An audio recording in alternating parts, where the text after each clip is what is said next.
Hello, everybody. Welcome to AZ Security, the new channel in which we present the latest security news of the Azure technology. My name is Dylan Paardenkoper, MVP at IT Impressive, and today we're going to talk about container image signing.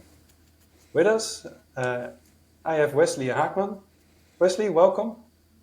Thank you. Thank you for having me. It's a pleasure, all mine. Maybe you can introduce yourself. Oh, yeah, sure. So my name is Wesley. I'm a Microsoft Azure MVP. I work at Intercept, a managed service provider in the Netherlands. I work there as a principal Azure architect, and every day I get to challenge our teams, challenge our customers, and design, optimize, deploy, everything really. As long as it's Azure, I'm cool with that. Wow, that's a mouthful. You also have a beautiful channel, which I saw on the internet on YouTube. That's Azure Weekly, right? Yes, we do Cloud Native Weekly with, I do that with two friends, Richard Hooper and Carl Cook. And we do that for a couple of years now. I've been challenging the past couple of months because Carl moved to the United States, so we had to make some minor changes in the planning, but we picked it back up. And it's basically, we just chat about cloud native technology, like everything that runs on Kubernetes. We chat about that. We give an opinion, unsolicited or otherwise. And yeah, every Oh, week. I really like the channel. I always try to pin for the 30 minutes, right? It's mostly a Yeah, 30 minutes talk. 30 minutes. It's great to hear. Cool. And for today, we're going to talk about container image sign. I saw a beautiful blog. Can you maybe explain what container image signing is? Yeah, so basically it's about trust. Well, we're in a security session and a security channel. The problem with container images is that we have developers building an application, and then we decide at some point, hey, this is going to run in a container because it's extremely scalable, very fast, very flexible. We can do everything with it. But then what you do is you package an application and you have a base image, which is an operating system, which developers, with all due respect, are not used to managing because they write code. They don't manage, they don't do IT ops. But then IT ops, in the beginning, it's fair to say, kind of missed the boat on containers. So we had people doing container images, managing operating systems that were not trained for that, also did not want to do that, but had to do that. And then we had IT ops having to catch up. So that's the first part, and then we have the challenge where I just said base images and packages and downloading stuff and security and what's in that image. Do we trust it? Do we know what it is? Is it patched? Probably not. So we patch it. But then because we're using base images, we're talking about supply chain. And as we've learned in the past couple of years, supply chain security is very challenging, but also important. You can lock down all the things that you want to lock down, but if you have a supplier providing something to you, is that secure? Is that channel secure?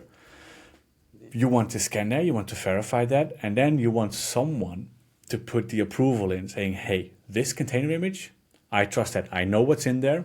It's scanned, it's checked, it's verified. We can deploy it. And that's when you sign the image and you check it later, whether it's signed yes or no. And you can have all kinds of policies for that. So it's like a sort of signing, like a stamp. Yeah, a Like stamp of approval. approval. Yeah. Right, right. Okay, cool. And how long do you work with this technology? I've been playing around with it for a little over 1.5, 2 years. I wrote the blog post last year.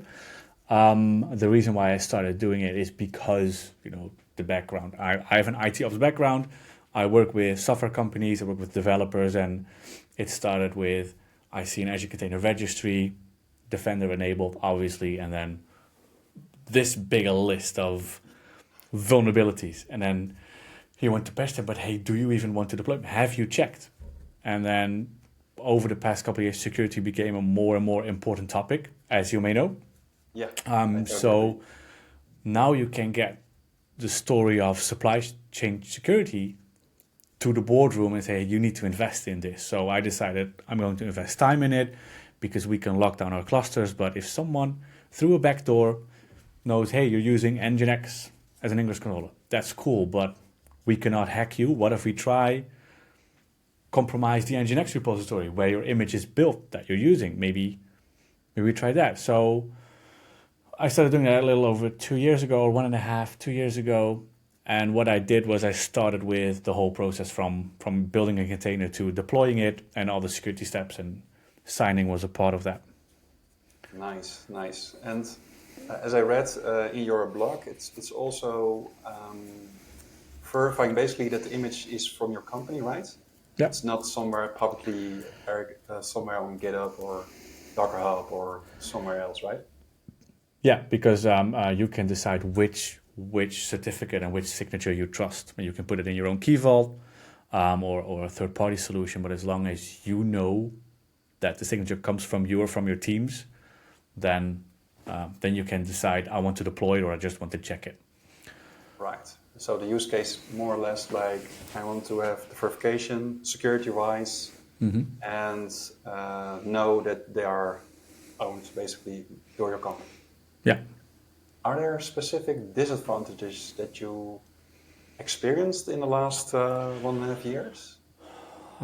Yes, some of which are definitely improving. The thing is, everything is open source, which is a good thing. So we can verify, we can check. And well, you have to check if it's being actively maintained before you incorporate it into your standards. Well, in this case, it is. We're using Notary or Notation. The disadvantage is you have so many different tools. You then need, so for instance, we work with Azure Kubernetes Service. Okay. So you want to sign an image, but once you've signed it, when do you verify? You want to do that upon deployment. So when you send the manifest to the Kubernetes API, you want Gatekeeper to check on admission, hey, is this signed, yes or no? But then we get to a problem where you also need something which is called Redify, which is the solution where you can check the signature, or you can check an external source whether the signature is correct, whether you trust it. Right. But then you need to install Redify, which depends on Gatekeeper, but it depends on Gatekeeper the way that it's being donated to the CNCF, like the CNCF project. Gatekeeper on AKS is the Microsoft implementation of Gatekeeper. So we needed specific features in Gatekeeper, which is the external validation, which allows Gatekeeper and Redify to check an external source, which on default, if you do it on AKS, when you enable the Azure Policy add-on, it doesn't have that feature enabled. So in the beginning, we didn't have Azure Policy integration because you need to delete that add-on and then use the Gatekeeper as you know it from CNCF. So that was a disadvantage, but that's changed now. So the version which basically AKS was using is now supported? Is that what you're saying for Verify? Yeah, so what Microsoft did is it's a specific feature called external validation, allowing, for external validation, and they changed that in the Azure Policy add-on, so the Gatekeeper implementation of Microsoft Azure. So that feature is now enabled. You can enable it with a parameter, which then allows you to use Redify as you want to use it. And then check your signatures with notes, or check your notary signed container images.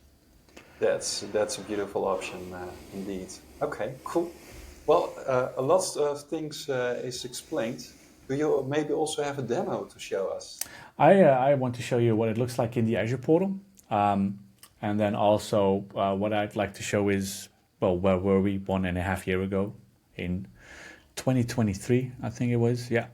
When you had to use all the different solutions, and now it's just one page of the Microsoft Docs, and then you go to Azure Policy and you can see it's not compliant. And I want to talk about that a little bit. Cool. Well, if you want to share your screen, I'll give the stage to you. Share screen, and then which screen are we going to show? Entire screen. Let's do that one. We can see it. I was going to say, can you see it? But I see your screen. All right. So this is Azure Policy, and we can see that we have one non-compliant configuration, which is a demo of the unsigned image. This is the final result. So how do you get there? And we're not going to sign container and go through the whole process. We would need a demo of about an hour for that. But there's a good blog post on that as well, on how you achieve that. But what I want to show you is there's still a lot of preview features here. So what we have is we have a cluster, and to use that cluster, and here I talked about Redify, which is then the project. I'm going to grab that as well. And this is what I love about Microsoft and the product teams, we gave this feedback on GitHub and in person. And we actually gave this feedback at a Microsoft Azure Day during KubeCon a couple of years ago. And that's what I really love about the product team of Azure Kubernetes Service. They work with feedback, and you will see it back in a couple of months' time. I agree. They are very easy to reach out, basically. And they're really listening to your add-ons or your questions or specific topics that you are struggling with. And it's just really nice to work with. It's just you have an idea, and if they think it's a good idea, you just reach out. They've got community sessions, they've got open source GitHub repository. Everything is available for you to check. So what we normally have to do is we use a solution called Redify. And Redify, as we can find it here, and this is also what's really cool about AKS, and I'm just promoting AKS more and more, but it's built to be extensible. So basically, if there's a CNCF project that's good, and we think it needs to run on Azure, chances are that the team is working on building it as an add-on and making it run on Azure Kubernetes Service. So for us as a company, we rarely have to say no to a customer, because either Microsoft is working on it or we just grab the CNCF project and we implement it. So what Redify is, it says it's a verification engine. So Redify is the solution that we use to check, is that signature valid? Is that a signature we trust? Then we have options to query Key Vault, where we can store our certificate for checking, like, hey, this is the one we trust, and we use managed identity from AKS to connect to the Key Vault, or workload identity, it supports all that. Or we do an external source, an external storage for our certificates. Obviously, if you do this in production, you want to have your own Key Vault, right? And that you have your certificate. And I'll talk about how this should work in production at the end. So this is the Redify project that taps into Gatekeeper. And what's really cool is if we look at this documentation, we're not going to go through it step by step. But so we've got, you install it, this is how it works. What I like to show is if we go to the bottom, they will show you build and sign and verify container images using Notary and Azure Key Vault. And then there's also links to the Redify documentation. Let me find it here. I think it's this one. Oh, that's the CRDs. Yeah, right. Because these are the ones where you can set up the CRDs that you need. You don't have to install everything from Redify, but you just need the CRDs. However, what you will see is when you get, I think it's console is getting started, quick start. Hold on. Redify on Azure. There it is. So,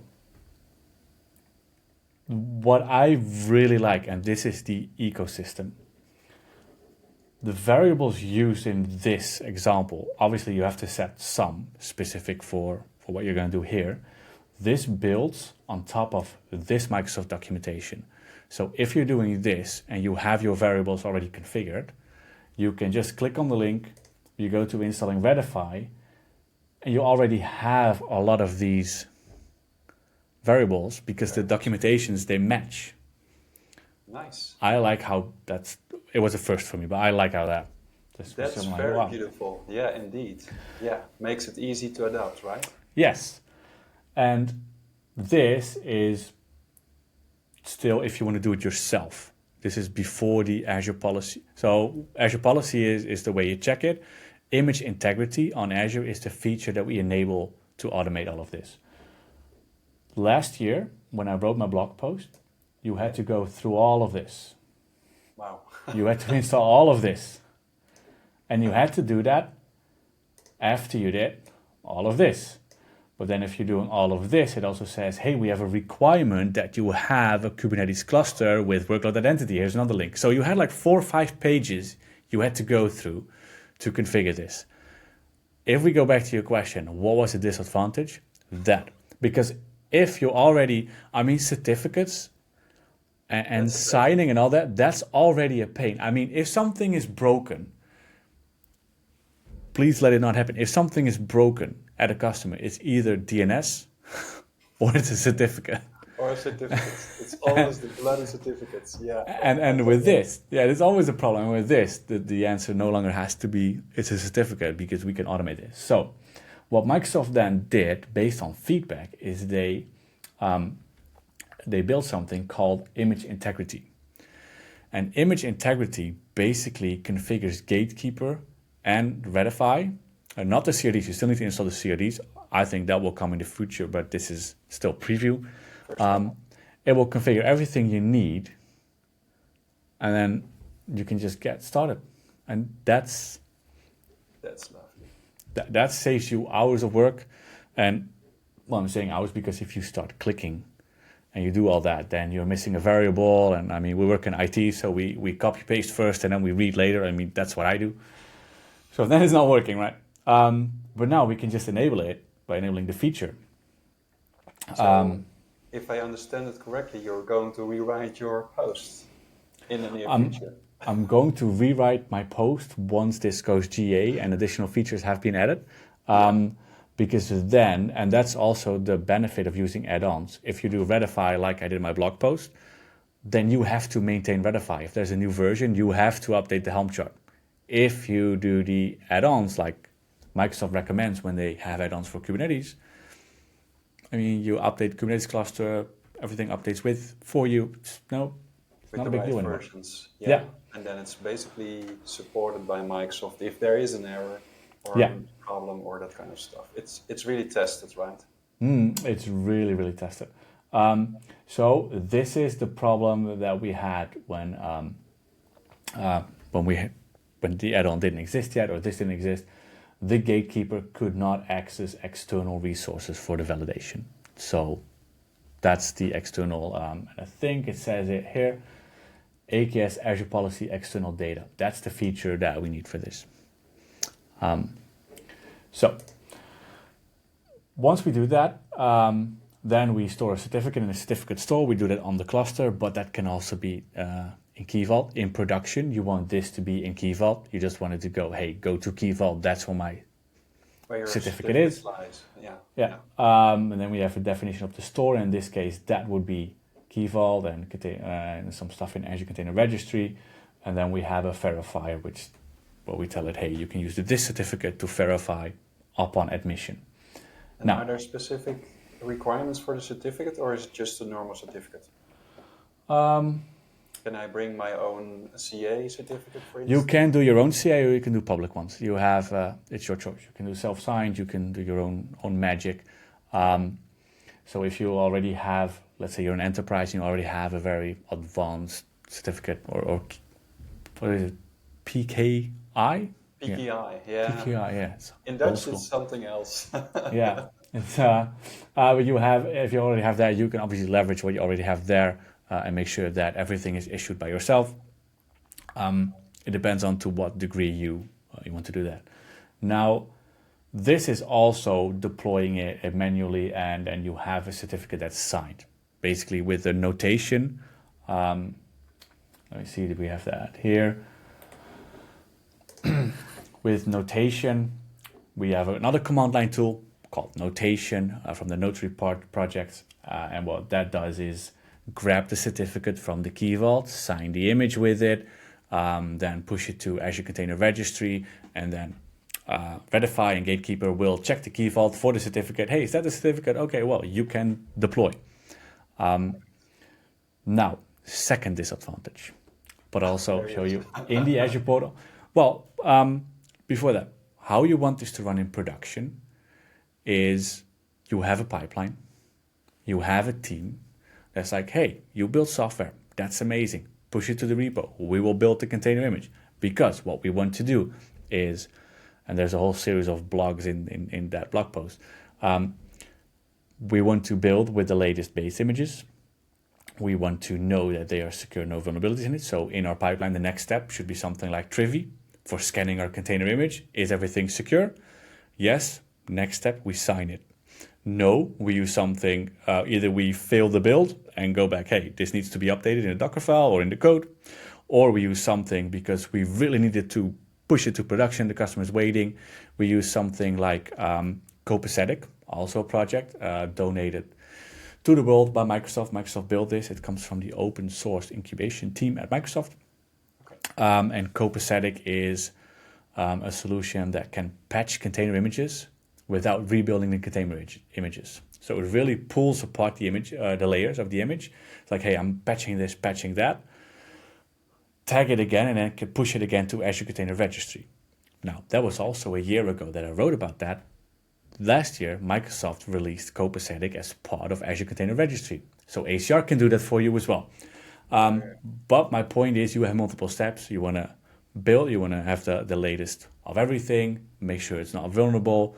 You want to scan it, you want to patch it if necessary, and then you want to sign it. And you can sign it in your pipeline. It's your pipeline, your certificate, your team signs off on it. You can gatekeep it if you want, like have someone from the team go, this is good. Now it goes to ACR, now you can deploy it, now you can run it. So that's how it should work. But then we use AKS. And if we look at the policy, and I'm going to show you the results. So we have this, right? I have a container which is not signed, demo unsigned, so it's non-compliant. And this is also an initiative provided by Microsoft. The policy initiative contains 3 policies, one of which will check if the add-on is enabled on a cluster. But these days, if you deploy a Kubernetes cluster, the default is yes, it's enabled. You have to disable it from the portal, it's the box is ticked by default. So it will check if it's, and then if not, you can do a remediation task and it will install it for you.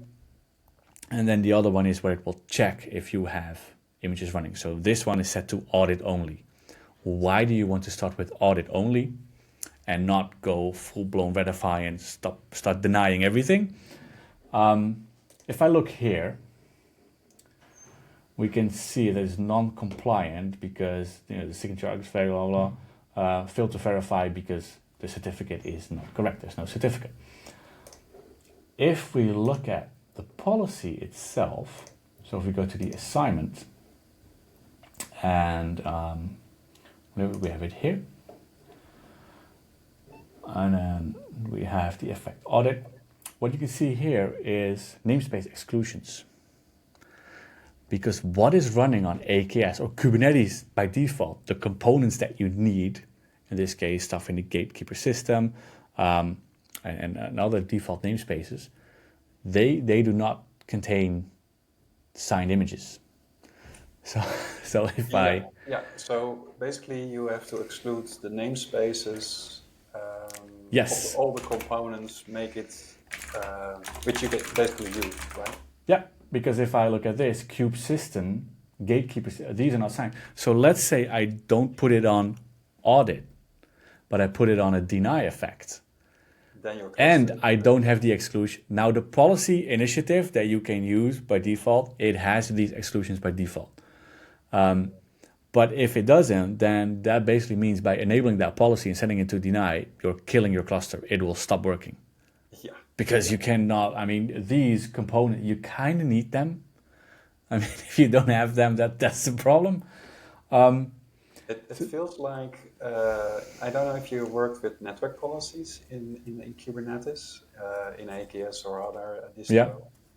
If you do not whitelist sort of also namespaces, you lock yourself out. It's like the same if I am tasting it like here. Yeah, that is what will happen if we enable this by default. So it's always tread carefully, but it's still good. Start with auditing. I think with most things, with Azure policy and security in general, IDPS is a good example. Start with auditing because you pretty much know from a security, you know that even though, yes, we have all our networking flows identified and we know everything, you do know you probably missed something, and by setting it to deny, you will have a customer calling you in a couple of minutes going, hey, this ain't working. So that's the threat. That was another disadvantage. So if you go back to the concept of supply chain security, do we trust Microsoft as a provider in our supply chain? That's an interesting, because in this case, if Microsoft were to be compromised, or one of those images being provided by Microsoft to run in the Cube system namespace or in the Gatekeeper system or somewhere else, what if one of those is compromised? Then you still have a problem. I think you do. And then taking it even further, those pods usually do things on a Kubernetes level. So they also have elevation. They have more privileges than the average runtime. Indeed. So that's a discussion I had with a customer regarding this. Like, hey, can we trust that? And I'm like, well, this is when you need to start treating like Kubernetes is the operating system of your cloud. I mean, if you're not going to trust that, then do you trust Azure? Because everything is running in there. And I mean, I know that's kind of a bad excuse, because I do feel that these need to be signed. And then, for instance, the certificate to check that needs to be provided as a default. Like, hey, every checkbox is green, because on an audit, an auditor will ask about this. And does Microsoft have something on paper that says that this is okay? Yeah, but for everything else, I would say, so even let's say you use Nginx as an image for whatever it is, then what you do in your pipeline is you pull Nginx from the Nginx repo or from the Nginx repository. You put it in your own pipeline, you tag it, you sign it, and then you put it in your own ACR. So what you're not going to do is use deploy a pod for testing or for whatever using Nginx latest. No, you use your own repo where your copy of Nginx signed and secured is deployed. Yeah, basically what you're saying, like, although it's safer and it's better, it's also helping with auditing, because you can explain basically what you have done all the way, all your processes. It's not always helping in the flexibility, right? You're giving a little bit up. I would, and in general, I mean, if it's not from a security perspective, but I mean, I'm not saying that we don't do this. I mean, I've got a lot of customers where we just use Nginx latest and they're not even ready for this. And in general, if you're using something from a public repository that you're not controlling, I mean, do we remember what happened with NPM and LeftPad a long time ago, where someone pulled that specific, he pulled his package because he was in an argument with NPM, or I don't even know what the story was, but he pulled the package and half the internet broke because we're all leveraging LeftPad in JavaScript. This is kind of the same thing. I mean, what if the people maintaining Nginx have a bad day and decided, let's pull it, and you're using the public repository? That's a problem.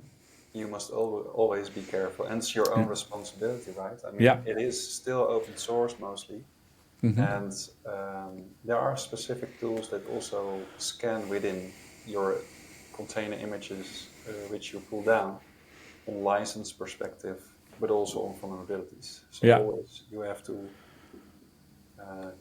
take care of your own responsibility in this place. Yeah. And I think, and the story with signing is that a couple of years ago, yes, this was very challenging because certificates and 500 different products that you need to use. But now, I mean, for the verification, it's just an add-on that you install. Yeah. And then it's a command line tool where you sign stuff, which can run in a pipeline. There's even GitHub Actions for it already.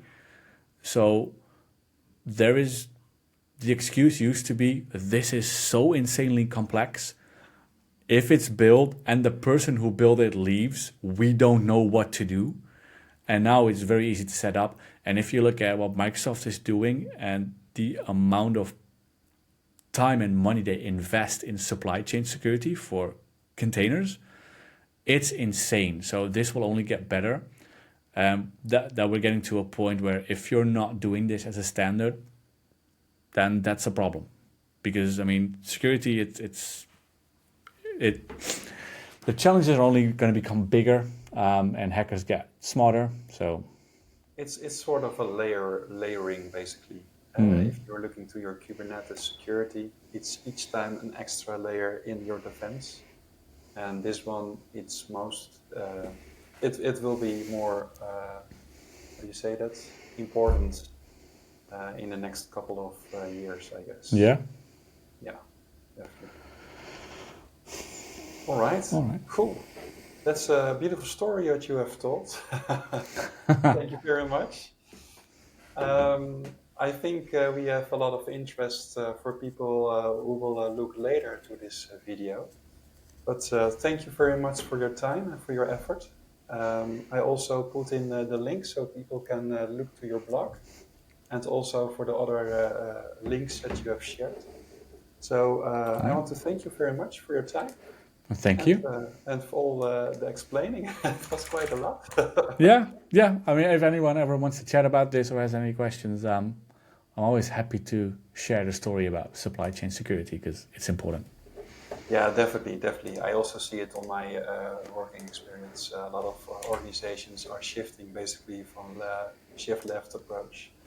So hopefully and thankfully that's people that are doing now.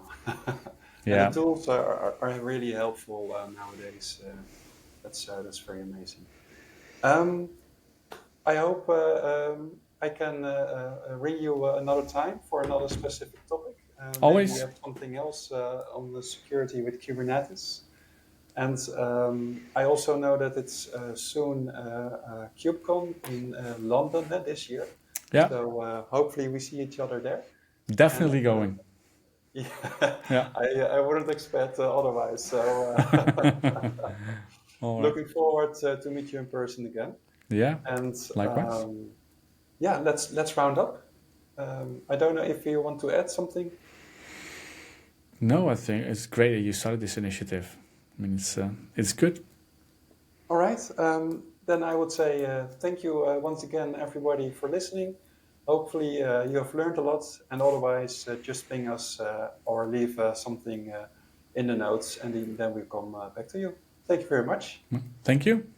Take care. Bye-bye. Bye-bye.